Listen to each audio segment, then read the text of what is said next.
ខ្ញុំប្រកាសណាសូមក្រាបថ្វាយបង្គំចំពោះព្រះករុណាម្ចាស់គ្រប់ព្រះអង្គនិងចម្រើនពរញាតិញោមជាពុទ្ធបរិស័ទទាំងឡាយដែលមានវត្តមានក្នុងទីនេះនៅក្នុងគោលការណ៍នៃព្រះពុទ្ធសាសនាព្រះអង្គបានទ្រង់ប្រកាសសម្ដែងថាប្រសិនបើពុទ្ធមានិកជនទាំងឡាយដែលចង់ចូលទៅដល់ព្រះពុទ្ធសាសនាបានហ្នឹងគឺគប្បីប្រតិបត្តិនៅគោលការណ៍ទាំងឡាយ3យ៉ាងដែលគោលការណ៍ទាំងឡាយ3យ៉ាងនេះប្រសិនបើគណៈម្ចាស់ញាតិញោមជាពុទ្ធបរិស័ទទាំងអស់បានប្រតិបត្តិឬក៏បានសិក្សារៀនសូត្រហើយនោះក៏រមែងឈ្មោះថាជាអ្នកទ្រទ្រង់នៅព្រះពុទ្ធសាសនាឬក៏ជាអ្នកចូលទៅដល់ព្រះពុទ្ធសាសនាបានគឺគោលការណ៍ទី1លោកឲ្យឈ្មោះថាព្រះបរិយត្តិធម៌គឺបានដល់ការសិក្សារៀនសូត្រនៅព្រះបរិយត្តិធម៌ផ្សេងនៅក្នុងព្រះពុទ្ធសាសនាឬក៏បានដល់ការសិក្សានៅព្រះធម៌ព្រះវិន័យទាំងឡាយដែលមានចែងនៅក្នុងព្រះត្រៃបិដកឬក៏មានសេចក្តីអត្ថាធិប្បាយរង្គាយសេចក្តីឯណានីមួយហ្នឹង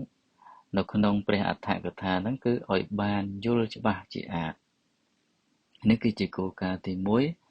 1គោលការណ៍ទី2គឺក្រោយពេលដែលយើងរៀននៅព្រះបរិយត្តិធម៌នឹងហើយគឺយើងយកមកបដិបត្តិដូច្នេះព្រះបរិយត្តិធម៌ក្រោយពេលដែលយើងបានសិក្សារៀនសូត្រហើយគឺយើងគប្បីយកនៅគោលការណ៍ទី2ហ្នឹងគឺការបដិបត្តិនៅព្រះបរិយត្តិធម៌នឹងឯងក្រោយពីយើងបានសិក្សារួចហើយការបដិបត្តិនេះក៏ផ្ដោតទៅលើគោលការណ៍សំខាន់3ដែរគឺមានសិលសមាធិបញ្ញាជាដើមហើយចំណុចចុងក្រោយគោលការណ៍ចុងក្រោយគឺបដិវេទបាននៃសេចក្តីថាក្រោយពីយើងរៀនព្រះបរិយត្តិធម៌ក្រោយពីយើងបានបដិបត្តិនៅព្រះបរិយត្តិធម៌ដែលបានសិក្សារៀនសូត្រហើយនោះបដិវេទធម៌ហ្នឹងគឺរមែងជាផល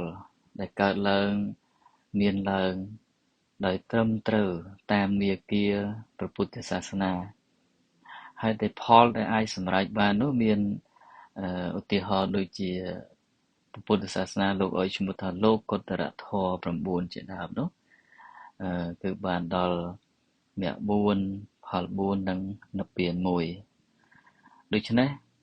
នៅក្នុងនៃសេចក្តីនេះខ្ញុំកណាស្មាភាពគ្រាន់តែចង់ចែករំលែកដល់គណៈម្ចាស់ញាតិញោមជាពុទ្ធបរិស័ទឲ្យបានជ្រោមជ្រាបថាដែលយើងជាអ្នកកាន់ព្រះពុទ្ធសាសនាជាអ្នកទ្រទ្រង់ព្រះពុទ្ធសាសនាហើយដើម្បីនឹងចូលទៅដល់ព្រះពុទ្ធសាសនាបាននោះគឺយើងត្រូវតែប្រតិបត្តិនៅគោលការណ៍ទាំងឡាយ3យ៉ាងដោយអាត្មាភាពបានចម្រើនពរមកខាងដើមយ៉ាងនេះឯងដូច្នេះសូមគណៈម្ចាស់ញាតិញោមជាពុទ្ធបរិស័ទទាំងអស់ជ្រោមជ្រាបនិងទុកជាគតិពិចារណាដោយសេចក្តីជ្រះថ្លាសូមអនុមោទនា